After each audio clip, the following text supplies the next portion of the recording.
Gujarat bulletin ન્યૂઝમાં આપનું સ્વાગત છે। અમરેલીમાં ગેરકાયદેસર દબાણો પર ફર્યું બુલડોઝર, વહીવટી તંત્રની મોટી કાર્યવાહી। અમરેલી શહેરમાં ગેરકાયદેસર દબાણો સામે વહીવટી તંત્રએ કડક કાર્યવાહી હાથ ધરી છે। લાઠી રોડ અને કુકાવાવ રોડ વિસ્તારમાં નગરપાલિકા, R&B વિભાગ, રેવન્યુ વિભાગ, PGVCL અને પોલીસની સંયુક્ત ટીમે ડિમોલેશન કામગીરી કરી હતી। આ કામગીરી પહેલા લગભગ 100 જેટલા દબાણકારોને નોટિસ આપવામાં આવી હતી। નોટિસ મળ્યા બાદ મોટાભાગના લોકોએ પોતાના ગેરકાયદેસર દબાણો સ્વૈચ્છિક રીતે દૂર કરી દીધા હતા, જ્યારે બાકીના દબાણો પર તંત્રનું બુલડોઝર ફેરવાયું। સમગ્ર કામગીરી દરમિયાન ચુસ્ત પોલીસ બંદોબસ્ત ગોઠવવામાં આવ્યો હતો, જેથી કોઈ અનિચ્છનીય ઘટના ન બને।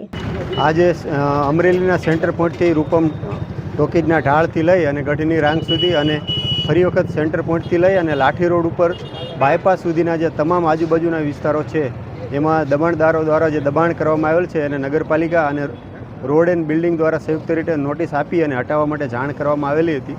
આજે લગભગ મોટાભાગના લોકોએ સ્વૈચ્છિક રીતે દબાણ હટાવી લીધું છે, છતાં પણ જે કોઈ બાકી રહી ગયા હોય એને આજે બંને વિભાગ દ્વારા સંયુક્ત રીતે પોલીસ અને વહીવટીતંત્ર લો એન્ડ ઓર્ડરની સાથે હટાવવાની કામગીરી ચાલી રહી છે। આ જ વિસ્તારમાં સાહેબ પહેલાં પણ ડિમોલેશન કરવામાં આવ્યું છે, ફરીવાર દબાણ થઈ ગયું છે, શું એ બાબતે નગરપાલિકા અને R&Bને પણ આજે કડક રીતે સૂચના આપવામાં આવી છે કે દરેક અઠવાડિયે આ બાબતે એમના અધિકારીઓ દ્વારા જાત તપાસ કરવામાં આવે અને જે પણ દબાણ થાય તો એને તાત્કાલિક હટાવવામાં આવે। અન્ય વિસ્તારમાં પણ દબાણ છે એની ઉપર પણ કાર્યવાહી કરવામાં આવશે કે શું? ચોક્કસ આવશે। આ કામગીરી પૂર્ણ થાય એટલે બાયપાસનું કામગીરી શરૂ કરવામાં આવશે અને જે કંઈ દબાણદારો છે એને નોટિસ આપવામાં આવશે।